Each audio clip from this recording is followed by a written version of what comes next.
Thank you again. Namaste and welcome to this session post-COVID cash flow management for SMEs by Mr. Chari TVT, brought to you by Ncell for Business. We are grateful for your participation and truly hope the session will be fruitful today. Today we have Mr. Chari TVT from Malaysia, who has accepted our kind request for a 1 hour session to take us through an important topic on cash flow management. Before we start, allow me to quickly introduce Mr. Chari. Mr. Chari TVT is a senior finance professional with over 39 years of experience in telecommunication field. Technology, aviation, the other sectors he's associated with across Asia Pacific. He currently serves as the senior advisor to Duff and Phelps, member of the Professional Accountants in the Business Committee, Malaysian Institute of Account, mentor for SME, Endeavour for Malaysia, and he's also a board advisor for Center for Applied Data Sciences. Most recently, he had served as Group Chief Financial Officer for Axiata Group of Companies. During this session, he will share his thoughts on role of leaders in helping business navigate it through the COVID-19 crisis and quick relief measures to ease cash flow and you get a business up and running. Mr. Chari has overseen strategic transformations of the organizations and received external recognition for the highest profits and returns in the industry. Mr. Chari has significant corporate governance experience as a senior executive and director on 2 large listed company boards, influencing key stakeholders to steer businesses to deliver best results. He also has experience of leading cultural changes, build cross-functional leaderships, and organization capabilities. He currently serves as a consultant and financial advisor. He's a finance professional with an MBA from State University of New York College at Buffalo, also a fellow member of the Chartered Institute of Management Accounts UK, and a member of the Institute Chartered Accountants of India. With this very small introduction about Mr. Chari, I would like to formally now start the session and welcome Mr. Chari once more. Over to you, sir. Sushil, thank you. Very nice introduction, very kind of you. I want to start off by thanking Ncell for organizing it, especially Andy, who took the lead to say, look, why don't you do it? Rima, Sushil, for all the effort that you put in organizing this event. So thank you. I've got a lot to share, so I'll quickly start this exercise. We are obviously living in surreal and unprecedented times. I have been working for the last 40 years and I've never seen anything as devastating as COVID-19. COVID-19 has brought in about 7.1 million victims across the globe, covering about 207 countries. The death toll has increased to 405,000 people, of which about 112,000 are in the US alone. Now, apart from the COVID-19 impact, there's also an oil price crash that has happened. The price went to almost zero. And also, there's a fair amount of trade war that's happening between China and the US, which is not helping anyone. Record unemployment, high fiscal deficit. The stimulus package is close to about $2 trillion, and they say that this may not be sufficient. ADB's assessment of the economic loss is close to about $8.8 trillion. The question is, can we get out of this situation? And when we get out of this situation, will the recovery be a V curve or a U curve or a W curve or an L curve? We can talk about it later. Depending on which economies you talk to, the answer is different. But one good thing is this, that the world is together in this, whether it is the US or UK or Italy or China or India. Every single country is trying to develop a vaccine, and hopefully we will have something soon coming out. And once the confidence comes back within the society, we will probably go back to near normal. We will never be normal, but we will go back to near normal. And the pent-up demand which is there existing today, since we're all sitting at home, hopefully the demand will come back, and that's a hope. So let's go talk about what had happened. In 1929, there was a Great Depression. And It took about 4 years for a Dow Jones Industrial Average to come down to 90%. And it also took about 25 years to recover. 25 years to recover. So this was presented by SoftBank very recently, and I thought it was very relevant for us to go and look at. The question that we all have is it also going to take 25 years to recover? Right? And that's $1 million question. But I'll give you this sample, which says that in the recovery in 1929 Great Depression was led by the new industries then, which is all about automotive, electronic products, oil, manufacturing. These are all called the brick and mortar companies. The brick and mortar companies help. And some of these, whether it's automobile or electronic product or oil and all that stuff, takes a long time in terms of gestation. By the time you go order the goods and bring it in and manufacture it and get consumer to use it, it takes a long time. And that's one of the reasons why it took 25 years. Whereas today, the recovery from coronavirus will be led by technology. And this is important for us to understand. And this is also a very nice slide that SoftBank came out with, and I thought it's worth sharing. And today, imagine, I'm in a position to sit somewhere so far away from where you are, and I'm able to talk to you, and we are having a decent conversation as though I'm sitting in your presence. So online meetings are getting popular. Food delivery, online education, online medical care, this is going to be very big. Online shopping, Amazon is doing exceedingly well, and most of the online shoppers are doing well.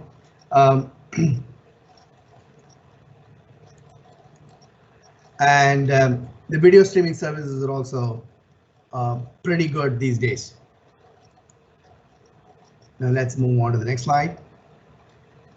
So now the question is this, that what is the business impact? What is happening? Yes, we will recover. Yes, it will take about 6 months, 8 months, 9 months, 10 months, 12 months, depending on who you talk to. But today, the business impact is very severe. As you can see from this chart, clearly there are some big names. You have Thai Airlines, they're declaring bankruptcy. You got Hertz declaring bankruptcy. These may not be SME, but SME impact is even more severe, as you can see. Some of the large names, like even IBM, is saying that, look, I'm going to let go a lot of people. JC Penney is letting go a lot of people. And every big name that you can think of, are even Emirates, for example, is thinking about cutting about 30,000 jobs. So the impact is very severe. But what surprises me to a great extent is this, that if I look at companies like IBM or British Airways, for example, these people have been in existence for 50 to 100 years. IBM has been in existence for about 105, 106 years. Now, a 3-month disruption in business can literally shake your business. And so it's important to understand this piece, to say that even large company, a small company, the impact is severe if your revenue doesn't come through. If your revenue is almost close to zero and you have a bunch of fixed expenses, obviously the cash flow will be negative. For SME especially, and I was giving this lecture in Malaysia very recently, and they all have 2 months cash, and after 2 months they just run out of cash, which means that they can't do anything about it. They close down the shop and move away, and that's the fate of some of the larger companies. Will have a little more money, obviously, but most of them are taking corrective actions to improve their business or sustain their business, or sometimes even close it down. Now, what is happening is this, that some industries are getting impacted very severely, whether it is tourism, leisure. I was working for Malaysian airports for a while. Literally the traffic has come down to almost zero, right? They allow some traffic, but it is 5% of what it used to be. 95% reduction in traffic. 98% of the aircrafts in Singapore Airlines, they're all sitting on the tarmac and they're not flying. Aviation, maritime, automotive, construction, real estate, and they're all going through a fair amount of pain. But there are certain industries which are doing well: medical supplies, food processing, personal health care, lots of face masks and hygiene products and all stuff. They're all doing well. So it depends on which cycle you are in, as a result of which some of them are doing well, some of them are not doing as well. Probably most of them are not doing as well. On the SME space, because the customers are so scared to get out of their house to spend, the impact on the SME is even more. Now, So that's the kind of a background that I wanted to sort of pitch in to say that, look, we are living in a surreal and unprecedented times. Life is difficult. Large companies have gone through difficult times. Governments are panicking. Governments are spending a huge amount of time in terms of stimulus packages. And we don't talk about millions and billions anymore. It's all in trillions. And so and it's impacting not just one country, two countries, it's impacted about 208 countries already. So literally it's a global pandemic. Now, given this circumstances, what do I do? And that's a question that we all have. And we came out with this leadership playbook, which is interesting. Fair amount of research has been done by a number of companies, and I just put them together. So essentially, there are 6 pockets of what we should all be looking at. You could be a small company or a medium company or a large company. I think these 6 segments or blocks are very, very important. I may not be able to spend all the 6 at the same time, but essentially what I want to do is to probably look at maybe 1 or 2 and expand. The others we'll just, given the paucity of time, I think that's the best that we can do. The first block that we want to talk is about leadership. Leadership may sound a little cliche, but this is probably the best time to demonstrate leadership, whether you're a CEO, whether a C-level person. This is in the time of crisis, people depend on leaders to provide clarity and hope. And fear can be contagious. If you give up, the rest of the organization will just give up quickly. So it's important that you demonstrate leadership. And that's the first piece of advice that I have for any organization. The next 8 months to 12 months at best will be extremely difficult. And if you can hold on to that 6 to 8 months, managing your cash flow, managing your business and all that stuff, hopefully by the end of it, when we come out, we will come out much stronger. The economy will be much bigger. The demand will be much bigger. And hopefully we will be in a position to do even better than what we are doing today. So the first block is around leadership. The second block is about bringing back your revenue. Generally when a finance guy talks about, he can only talk about cost management and all this stuff.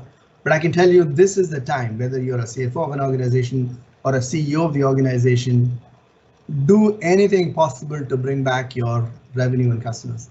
The customers are ready to go and spend the money, but we need to provide them confidence so that they can come back. So I will spend a little bit of time here giving you examples of what the world is doing to bring back customers. The toughest businesses are thinking outside the box to bring back your customers.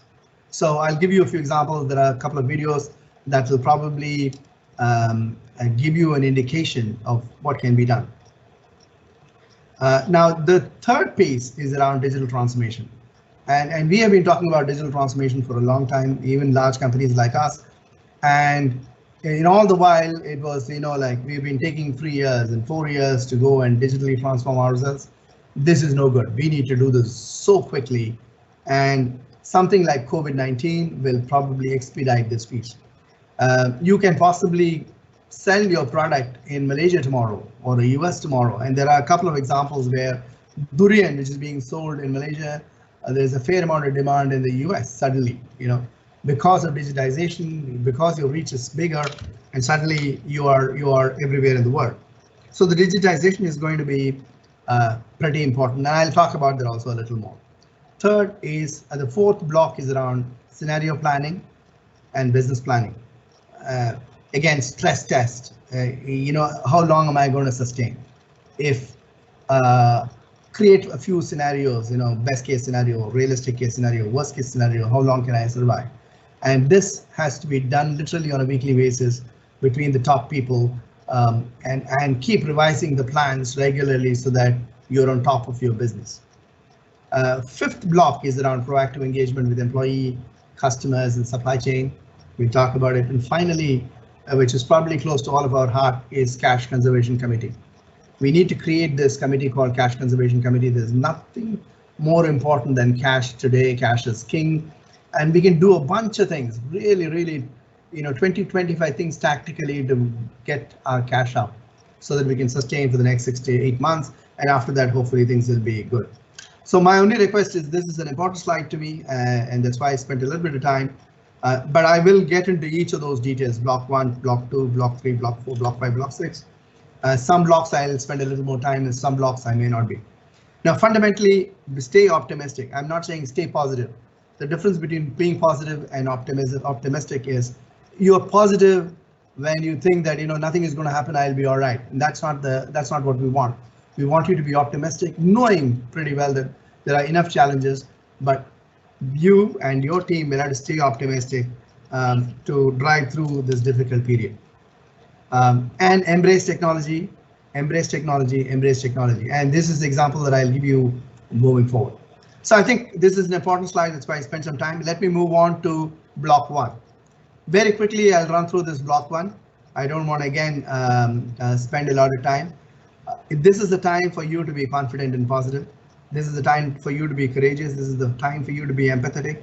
The easiest thing will be to cut your employees, and we are not recommending that. In some cases, you might probably go and tell them that, look, take a 50% cut or 20% cut or 10% cut. We'll give you back once the economy comes back, but that should be the last resort. And this is the time they are saying that, look, are you behaving the way you would behave as a leader?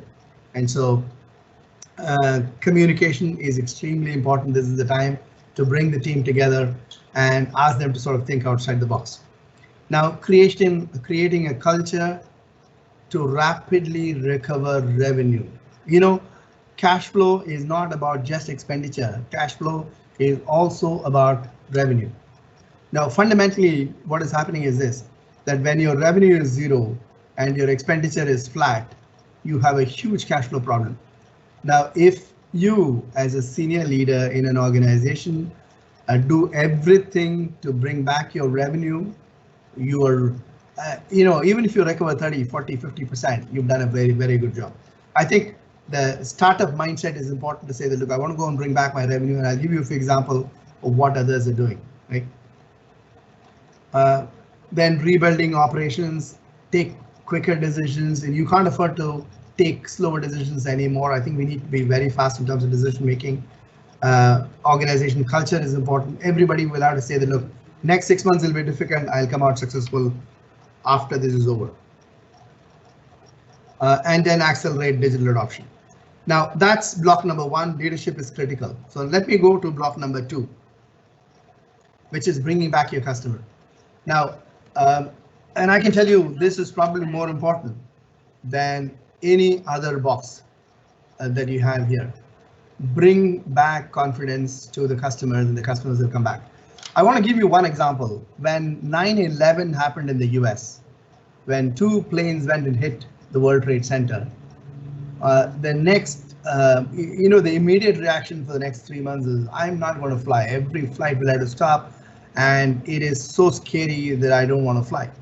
I don't know who's going to be sitting there by my side, and my plane will come down, and I don't want to fly.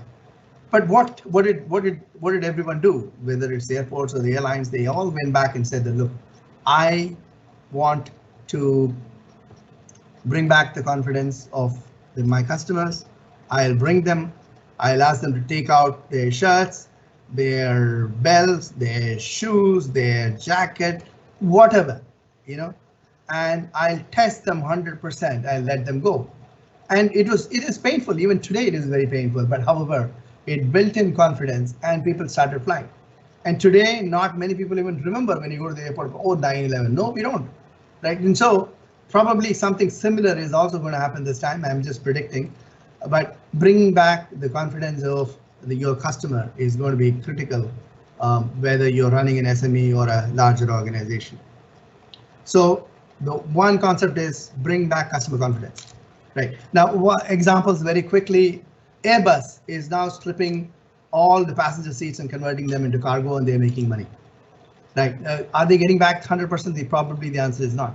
But they're getting about 30 to 40% of the original revenue, which is not bad at all. Same thing with hotels.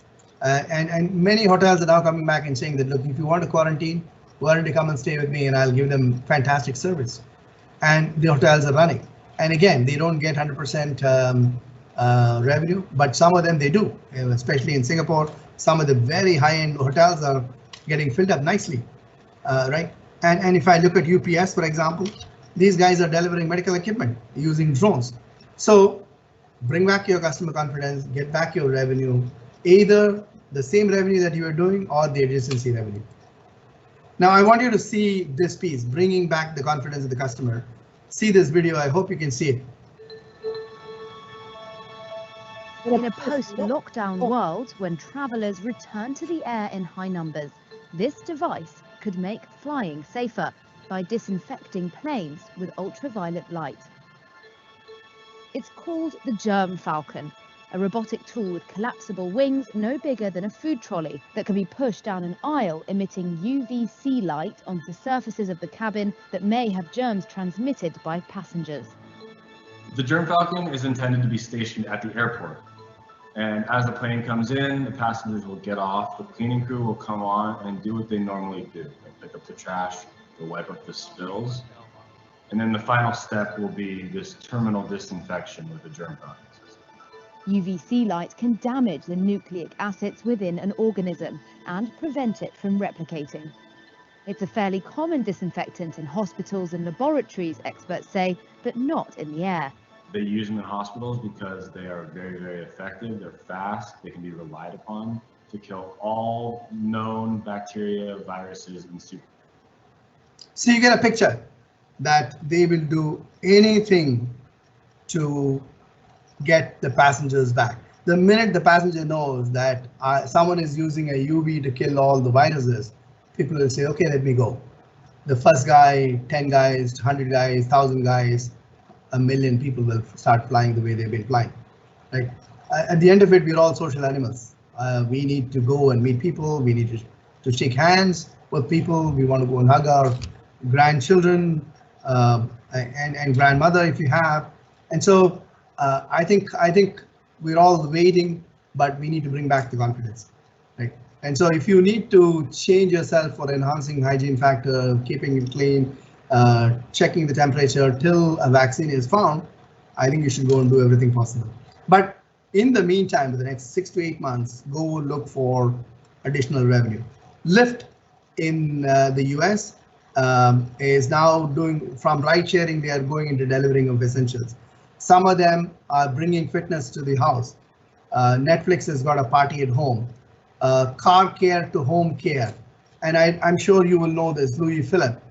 They manufacture high-end shirts, and now these guys are ready to go into masks.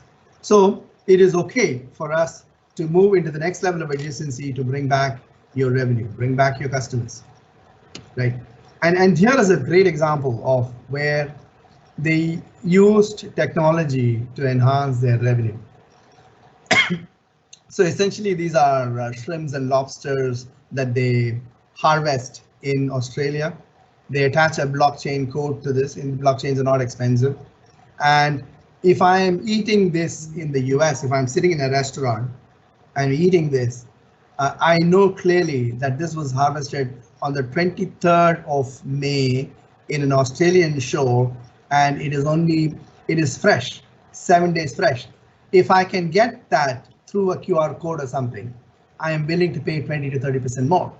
And if I know that there is so much of transparency with respect to blockchain, for example, people are willing to place an order too. So again, embracing technology to enhance revenue and profitability is going to be key. Now, when you enhance your revenue, obviously your cash flow will be better. And so cash flow is not all about cost. We will talk about cost. I'm not saying no, but a majority of the morale, the customer, bringing back the customer rests with technology also. Now, just one more 1 minute example of what's going to happen. You find your time.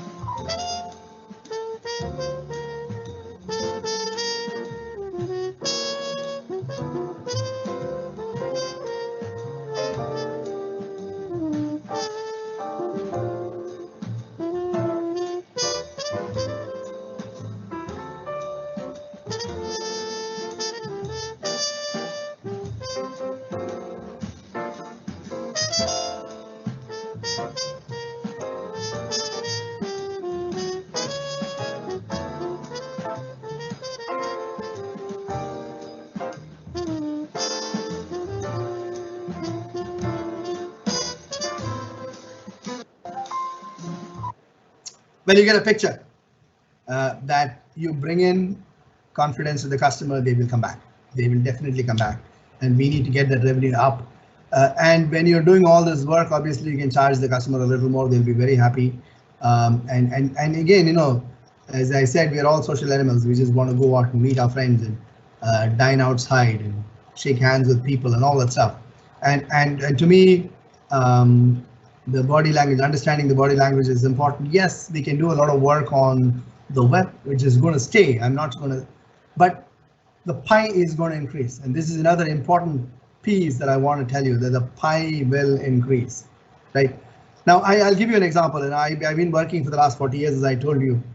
When computers and notebooks came into and I was working for Hewlett Packard for 20 years, you know, like when notebooks came into the market, they said, look, this is a productivity tool. This is going to improve the productivity by 100 folds, 80 folds, and all that stuff.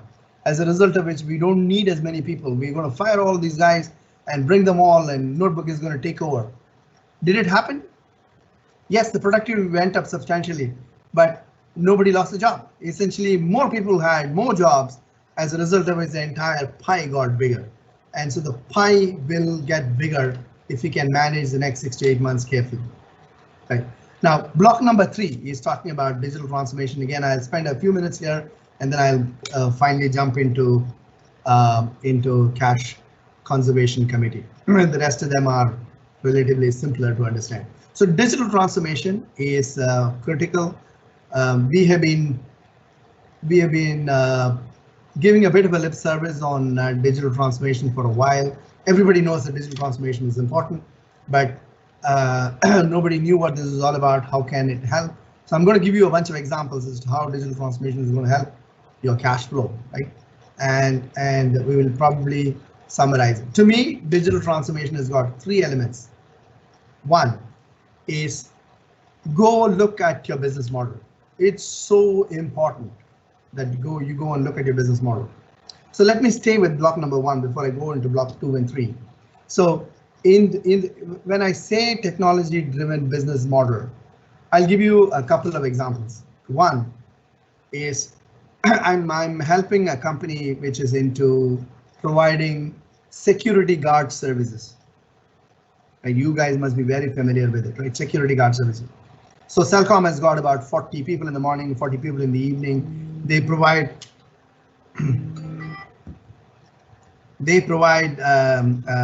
services to the buildings. Sorry, I'm sorry. These guys are providing security services to certain buildings, correct? Now, what we did was this, that this company said that, look, instead of providing 40 in the morning and 40 in the evening, what I will provide is to give an IPV camera inside each of those buildings. And I take about 10 buildings, collect all the data points, and keep it in a van. And there is a video analytics engine that runs, and instead of 10 buildings of 40, 80, instead of having about 700, 800 people, all that they needed was 25 to 30 people near the van. The minute there is an intruder, they know, they can see it through an IPV camera, send people to go and fix it. I'll show you this piece, this drawing. You can see here this eye guarding solution. This is so effective, so effective. So this is technology driven business model change. It is not going to be manually sending about 40, 80 people to go and guard the buildings. These guys will be mostly sleeping also sometimes, you won't even know because it's happening at 12 midnight. But if I have an IPV camera, if only 20 guys are guarding young people who are ready to jump in, solve it. The insurance company honestly came back and said that, look, if this is the solution that you're offering, I'll give a 10% reduction in insurance premium. And so there are multiple models when you're thinking about your organization. And again, I'll give you one more example. There's a company called Barbie Parker. They sell eyeglasses in a way. And normally you go to an optometrist to go buy your glasses, and they brought everything back online. And today this is a $1 billion company. So I think as a company, as a strategic group, we don't spend as much time on the business model. But this is probably the best time for you to think about business model. But don't think about long term, 3 years or 4 years by the time the war is lost. If you can do something quickly, immediately, effortlessly, go do it, right? I think pricing plays an important role. I think in many cases you can gradually increase the pricing. They won't even know. They will be very happy that you're serving them. So take a look at that piece. That's the first block. Second block is about radically simplifying your business. We cannot afford to have checking the checker. And I'll give you very quickly a couple of examples for it. One example is around Uber, right? And I was in London to go see my son, and my wife and I were standing in front of a shopping mall. We ordered an Uber, and the Uber guy came probably, and I didn't see him. He didn't see me. He just went away. I ordered another Uber to go back home, and there came a bill from Uber to say that the cancellation charges £8 or £10 or whatever. So it is some amount of money. And like a good guy, and I've been using Uber for a long time, so I sent them a note to say that, look, I was waiting for this person. I don't know where he was, but I'm not blaming him, but at the same time, I couldn't locate him, but I ordered another one and taking another Uber back to my son's place. And by the time I pressed the button, a mail came to me to say that, look, Mr. Chari, thank you for using Uber, and we are waiving your cancellation fee in less than 2 seconds, which means that nobody on the other side is printing my invoice or my mail, reading it line by line carefully, taking it to his manager to say, look, hey, Chari is asking for this waiver of $10. Can I give it or not? It does happen. The machine decides to say, okay, pop. And here I am, a very satisfied customer. Within 2 seconds, I got the stuff. So radically simplifying the business is important. Even the billing, I do this even for my own telcos, for example. I spend a lot of time with telcos and I sit in a couple of boards. We need a billing system costing about $150 million.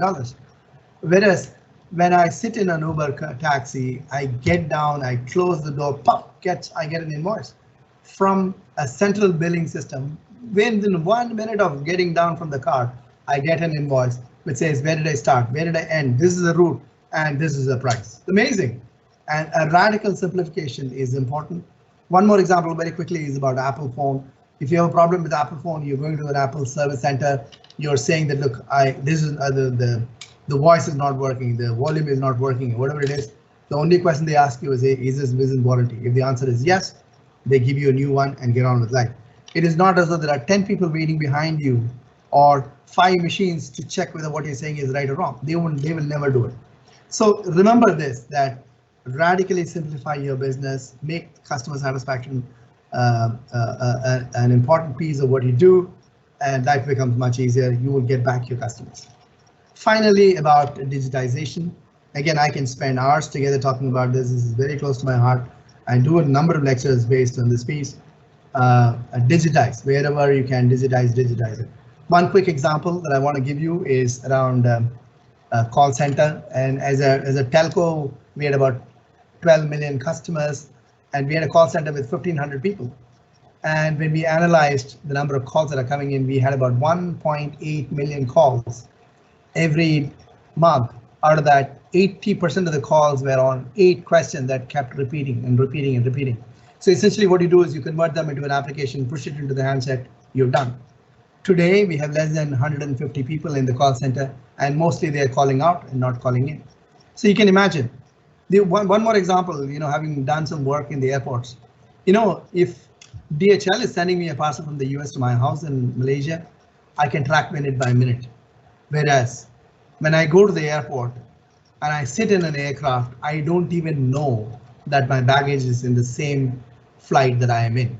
It's pathetic that we should have that form of digitization. And these are simple things to do. And I think, and today with COVID-19 coming in, people are getting extremely creative. There's a company in India called Tata Power. I mean, most of you would have heard about it. They are using an application called WhatsApp. It's called Kaizala, which is owned by Microsoft, to take customer complaints. There's no call center anymore. So think about this. I literally can spend 2 hours and 3 hours, and I do lots of workshops with companies with this. I think digitization is important, so give a fair amount of importance to it. I want you to look at this. How can I increase revenue by using technology again? This is amazing, high-end example. It will take a couple of minutes if you don't mind. Just look at it, and I'll finish the rest of them quickly.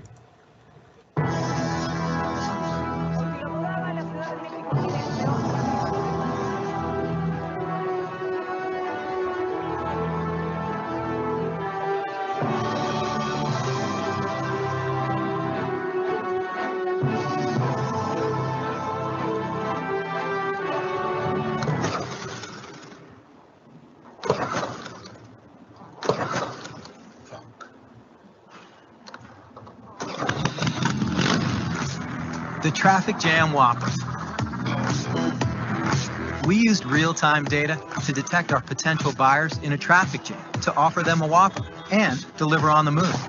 Fernanda, buenos días. Señor Eduardo, buenas tardes. ¡Ay, qué bello! Llegaste en chinga, cabrón. Me cagaba de hambre. Our media was 100% dynamic, promoting our service only in high congestion zones. By leveraging traffic and drivers' real-time data, we adjusted our billboards' location and content. The messages displayed information about the remaining time in traffic to order and personalized updates about deliveries in progress. Also, Waze banner ads and push notifications invited drivers to get a Whopper as soon as they entered our delivery zones.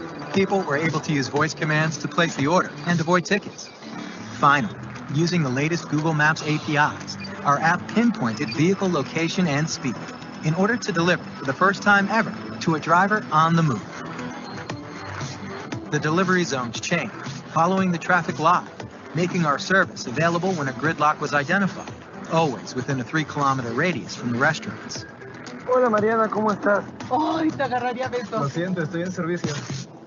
In just 1 week, we increased delivery orders by 63%, and our daily app download rate increased 44 times, becoming the #1 fast food app, surpassing McDonald's, Domino's, and Starbucks in Mexico. Coming soon, Los Angeles, San Paulo, and Shanghai. The Traffic Jam Whopper. Enjoy the traffic jam. See, using technology, using a crisis, these guys were able to increase their sales. It's amazing. And a bunch of satisfied customers at the end of it. But I'm not saying that this is the right thing to do or not, but I'm just saying, as an example, using technology to drive incremental sales, these guys have done it. This is just a beautiful example, and I was very impressed with the way that they have executed it. Now, sexy business, unsexy business, again, 1 more minute. You might say, okay, I am into agriculture. Even in precision agriculture, there's a lot of technology that can be used to drive productivity. There's something known as connected cows. Can you imagine? And I want to show this to you just for 1 minute, and I'll stop it halfway through. If you want to, you can always go to Google and look at this. I'm here to share a story with you about the connected cow. Yes, there is such a thing as a connected cow. It's a sexy story. It's got all of the buzzwords of today, the Internet of Things, the cloud, data science, analytics. But it's also about how a little bit of ingenuity can transform even some of the oldest industries in the world. And let me explain what that means. That's a connected cow that I'm talking about. Look at those pedometers on their feet. I'm wearing one of them. It's made by Fujitsu. It's very reliable. There's a 5-year battery. It can survive even the toughest environments in the farm. And it's constantly measuring the number of steps the cow takes. And that data is being sent to the cloud, into Microsoft Azure, where there is a service that's analyzing the number of steps the cow is taking. So, do cows need to take 10,000 steps a day too? Before I give you the answer, let's take a step back. Every company is a data company, even the ones you least expect, even dairy farms. Now, dairy farms have all the constraints of a modern business. They have a fixed production capacity. They have a herd that they have to manage. There's farm labor, which is very expensive. So what could a dairy farmer do? Well, there are 2 important controls. First, he can monitor for disease and prevent the loss of herd by early detection. Second, he can improve cattle production by accurate detection of estrus. Now, so I'll stop here. But you can see clearly what's happening is this, that by using technology, even the most unsexiest business that you can think of can improve their productivity, can improve their sales, they can improve their quality. And again, think about this. Companies like Ncell, Andy will probably be in a position to help you with his enterprise division, or there will be probably other companies also which can help you positively go look for those options. So I was talking about the 6 blocks. One is leadership. Second is bring back your revenue. We spoke about it. We gave a number of examples. Digital transformation is important. That's also key, and accelerate digital adoption. We spoke about this piece. Now on the scenario planning, stress test is normally done only for banks, and I'm now asking you to go do a stress test. I'm not going to spend as much time, although we can again spend 45 minutes talking about that piece. Proactive engagement with customers, employees, and supply chains is important because you don't know whether the customer is going to exist or not. So you need to probably go back and talk to them. Similarly, if your supply chain is impacted from China, for example, you should know, and you should go and work on that piece. So let me go to the last one, which is the cash conservation committee, right? Now I'm going to skip a few given the time limitation that we have. I will skip these slides. These are interesting. We can just talk for hours together, but given the fact that we've got an hour, I think we should finish it. So the last piece is around cash. Cash is king. Cash is king. Cash is king. Smart management of cash is important. Growth, you need to get back your revenue, but you need to have quality revenue. Quality revenue. There's no point increasing the revenue. The customer is not going to pay you. You need cash. And so the cash conservation committee is being recommended everywhere, like whoever I talk to. So the CFO can provide all the information that is required, but the CEO will have to probably run this, making sure that week by week, day by day, every 3 days or whatever it is, we need to probably keep looking at cash flow to see whether we can sustain ourselves. Next 6 to 8 months will be extremely critical. Okay, so here we go. So this is a laundry list of various things that you want to do, but I'll probably hit a few things. CapEx. CapEx is big for larger companies, smaller for smaller companies, but in certain cases, if you want to defer, go and defer your CapEx. Preserve cash. In some cases, what we've done is this, to go back to the supplier and say that, look, hey, instead of paying you $1 million, can I pay you 20,000 every month for the next 4 years or 40 or whatever? That conversion of CapEx into OpEx will be a good way of looking at things, right? Now, other thing that we are also finding that, we spend a huge amount of time on P&L. Oh, let me go and cut the cost of this man, that man, number of employees and all that stuff, but we miss out big opportunities on revenue, which we spoke a lot about. On expenses, I'm not going to talk as much because you will anyway cover it. But on the balance sheet item, there is a huge amount of opportunity. Now, there is one case in the company that I'm consulting for. I told them that, look, there are 5 equipments which has been sitting there, idle, not used because the customer didn't give you order. Can I go and sell this off? If the future orders are not going to come in, can you go and sell it off and make money and put it into the kitty? So unused, unutilized fixed assets which is sitting there, we can possibly go and capitalize and convert that into cash. Delay the purchase order for CapEx if you can avoid it. But in some cases, for you to get revenue, if you need to, go do it. But fundamentally, conversion of CapEx into OpEx is a great idea. Disposal of assets which are not being utilized well is also a good idea. From an accounts receivable perspective, you need to understand your customers well. And if you think that the customer will go belly up, cannot pay, go back and say that, look, I'll give you 10% discount, 12% discount to your existing AR, can I collect?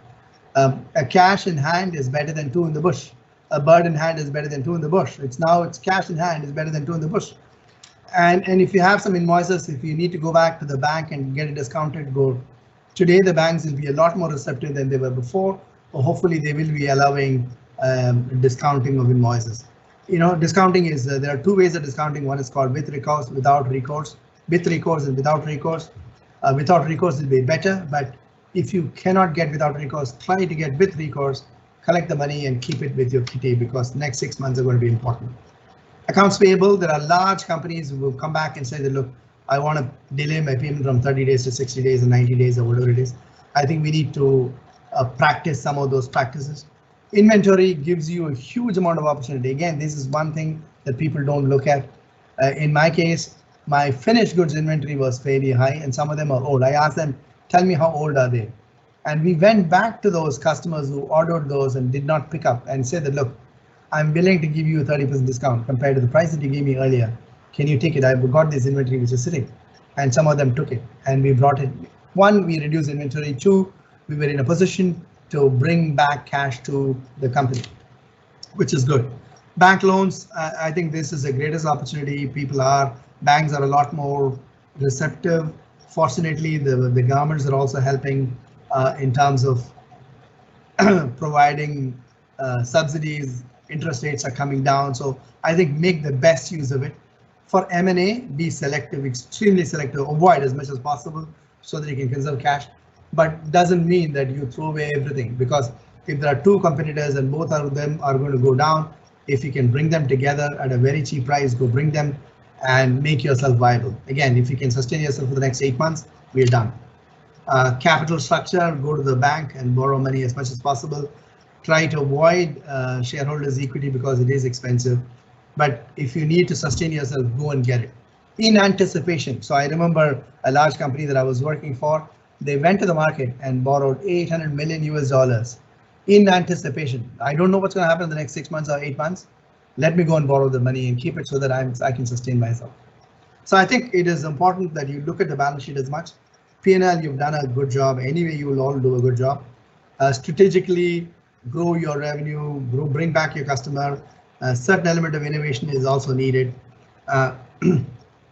And bring your break-even point lower. So a break-even point can be brought lower by two things. One is enhancing your price. Your contribution margin is better, your break-even is lower. You convert some of the fixed expenses into variable expenses, you're also down. So I think these are some of the examples, not comprehensive, but if you need any help from me especially, I'll be happy to run a workshop for 2-3 hours with you. Again, you don't have to pay me anything. It's just, this is a good service that I can think of doing for some of the companies if you need help. But if you got all the playbook here anyway, you should be in a position to do it yourself. But if you get some external consultants, go get it, but sustain yourself for the next 6 months. I'll skip this. Again, this is a beautiful slide. I'll skip that given the time that I have. So I've done all the 6 blocks, right? I've done all the 6 blocks.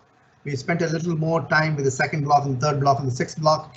We could have spent a little more on 1, 4, and 5, but given the positive time, this is the best that we could do. So this is your playbook. And I've collected lots of data from a bunch of people, and again, this fits in perfectly well. I've tested waters with a few people. Again, if you want to add 1 or 2, that's all right. But fundamentally, if you continue to do this well, and if you ask me what is the priority, block number 2 and 6 are high priority, right? And 3 is very important for your survival. Just go identify and do it. And 4 is administrative in nature. You cannot avoid, and I think you should do this sitting in a place. Stress testing is important, otherwise you won't know where you're heading. Now, does the post-COVID-19 world look fundamentally different? And that's a $1 million question that we're asking now, right? Moving forward. There's one camp that says that there won't be much of a change, just it will continue as it is. And there's another guy who says everything will change. So the question is, where are we? And my suggestion will be to say that, look, for you, this period of 6 to 8 months will be survival. Keep the cash. And for you to thrive well post-COVID-19, 6 to 8 months from today, we need to conserve cash. We need to bring back your customer. We need to bring back your confidence. Digitize those 6 blocks that I explained. I think it's important. You do it well, you can sustain yourself for the next 6 months, and after that you can thrive, right? But whatever basis of fundamentals that you're doing today is going to be important. And so Again, I don't know whether I even need to talk about this, but fundamentally, what this says is this, that no, I'll probably stop here. What it says is that we're all social animals, and I'm at least from my vantage point, the business will come back. We will find a vaccine or vaccine equivalent or something that can rapidly test whether you have COVID or not. We have seen something similar in the past before. There are multiple examples of a 9/11 case or productivity for a notebook, and I can come around giving you about 10 examples. But as a human being, we are resilient. We will come around this stuff. But what happens is this, that for the next 6 months to 8 months will be difficult. And if you can sustain yourself, we will come out stronger. So with that, I will stop my presentation. If there are questions, I'll take it. Thank you very much for listening to me. I'm extremely privileged and honored that Ncell called me to do this. So thank you, Andy. Thank you, Rima. Thank you, Sushil, for doing this for me. Thank you. Thank you, Mr. Chari. That was a wonderful, almost an hour session. We definitely have few questions, and let me start with the first one. Are you okay with that now? Shall I go on the questions? Yeah, please go ahead. Yeah. So, anonymous person says, for smaller SMEs with cash flow problems, how will they embark on a digital transformation? If I have to little bit improve that, little add on that, where do we start on the digital transformation with less cash flow issues with smaller SMEs? So digital transformation is not about cash or no cash. It is about rapidly enhancing your customer touch points, rapidly reaching customers. Imagine, like if I can go, Facebook is coming out with this platform, and if I can use a platform to sell my product, suddenly globe becomes my market. It is not Nepal anymore, or it's not just Kathmandu. Suddenly the globe becomes my market. So suddenly your market is much bigger, and you will start getting orders from outside. So my suggestion will be this, that sitting together into your room to say that, look, what are others doing that I can adapt so that I can quickly, and most of these are not very expensive also, honestly. You will save money, but at the same time you will have much better reach, right? And I told you, telecommunication, Tata Power is using Kaizala to reach customer.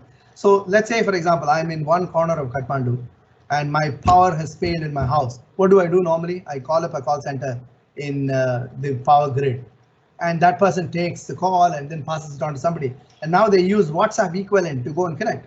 So do I need to use WhatsApp? Do I need lots of money? No. I think it's a question of getting into digitization. And the minute you put about 5-10 people into a room, I think they'll come out with some fantastic ideas. Thank you, sir. The second question is from an anonymous person. Is collaboration with other industry players a good way forward to innovate?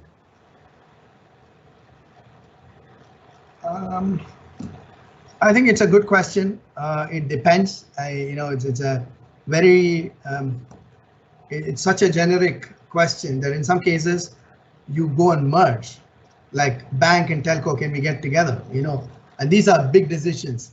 My suggestion for now, the next 6 to 8 months will be relatively short term.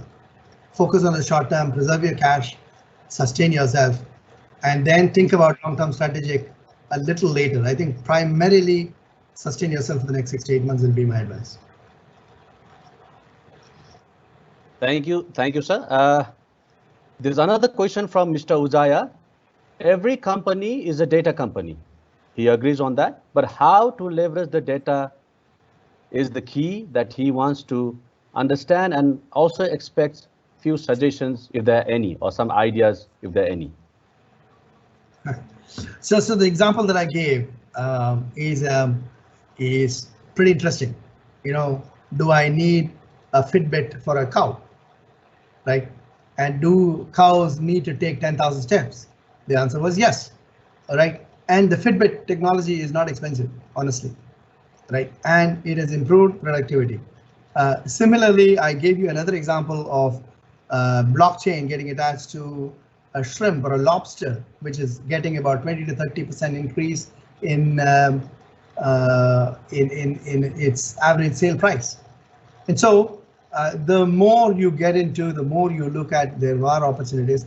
Depending on your business, obviously you can add the technology associated with it. Some of them are very expensive, some of them are long term. Don't go there. Short term, quick wins, go do it, and you will see a substantial amount of difference. And you need to create the culture within the organization also. That's where the leadership comes in. The block number 1 around leadership and culture comes in handy. Great, thank you for that. We still have a minute. Let me use that. There's only 2 questions now. One is very simple and it's right to the point. How can we motivate customers to pay us our old dues? I think that's. No, I think we need to probably be perseverance. I know perseverance is important. We can't be too aggressive. We can't be banging table and all stuff. But once in a while, if it is to be done, it has to be done, so that they know that they have to pay their money. Secondly, the discount plays a significant role. Like I'll give you 5% discount, 8% discount, 10% discount, or whatever it is. You have to anyway pay this money, otherwise I'm going to sue you. But I'm telling you, I need money to run my own operation. I don't want to let my people go home. And so can you please give me, I'll give you 5% discount, 8% discount, that works well. I think the discount plays an important role. Or alternatively, instead of giving cash, say that, look, I'll give you another 5 more units or 10 more units of what you're buying anyway. And that also helps in terms of getting back your money. I think that conversation is very important. That's why the last block, Cash Conservation Committee, will have to take the lead associated with it. Okay, and this is the last question before we end this. How to develop, this is from Mr. Vim Gautam, how to develop a technology-driven business model and a data-driven culture in Nepal, which has a very large digital divide and traditionally does most of the work. As we do all the works in traditional mode. So this is a lockdown period and crisis of raising a revenue is already there. How can we digital finance management be done in such a situation? Right. Okay. Now I think we can run through a separate session on this. It's a very long topic, but I can tell you this, that if you're creating a company which is analytics driven or data driven organization, it is a competitive advantage. Now you can enhance revenue using data. Let me quickly give you an example anyway, so I can go on for hours. In Malaysia, we were running a telco, Celcom, which is Ncell equivalent. So we went to them and said that, look, can you tell me how many people are awake between 12 and 3 midnight and downloading information? So they came out with 350,000 people who were awake between 12 midnight and 3 o'clock and downloading data. Right, and then you had in that segment a 15-year-old Chinese, a 60-year-old Indian, and a 35-year-old Malay. It does not matter whether you're a Malay or a Chinese or an Indian. It does not matter you're a 15-year-old or a 60-year-old. What matters is the behavior of downloading between 12 and 3. It's called a psychographic segmentation. Right. Once we identified that, we went and offered to every one of them to say that, look, I'll give you 15 gig extra during the time. Can you give me 10 ringgit more, 8 ringgit more per month? And literally 45% of them signed up. And that is using data to drive incremental revenue. And to me, that's a time when my network is empty. Literally, it doesn't matter whether I give 10 gig or 15 gig or 25 gig. But without spending one single dollar, I was able to get from 45% of 350,000 people, 8 ringgit per month multiplied by 12 was the incremental revenue, straight incremental profitability. So all that is needed is a bunch of people sitting and saying that, look, how can I use data or hypotheses to drive? Yeah, I've done courses on data as a competitive advantage, and we can run another 1 hour on it. But I'm telling you, there's a huge amount of scope for us to enhance revenue, reduce cost, and even enhance customer satisfaction. There are a number of examples even for customer satisfaction. I think we're running out of time. Sorry about it. No problem. I think that was it. The last question of the day. Before ending the session formally, I really would like to wish you thank you very much for giving this time on behalf of Ncell and all the team of Ncell involved. And most of all, I really like to thank our guest who has stayed here for last 1 hour, and we are truly hopeful that this session has going to be a useful catalyst for you to make use of those information and get out of the some of the issues that you are facing today. Based on the questions, we might also we're also planning to think of another session, provided we have some shape on that. Until then, we bid you goodbye and thank you. Stay safe and see you soon. Namaste. Namaste, Mr. Chari. Thank you. Thank you so much for the opportunity. Thank you. Thank you, sir.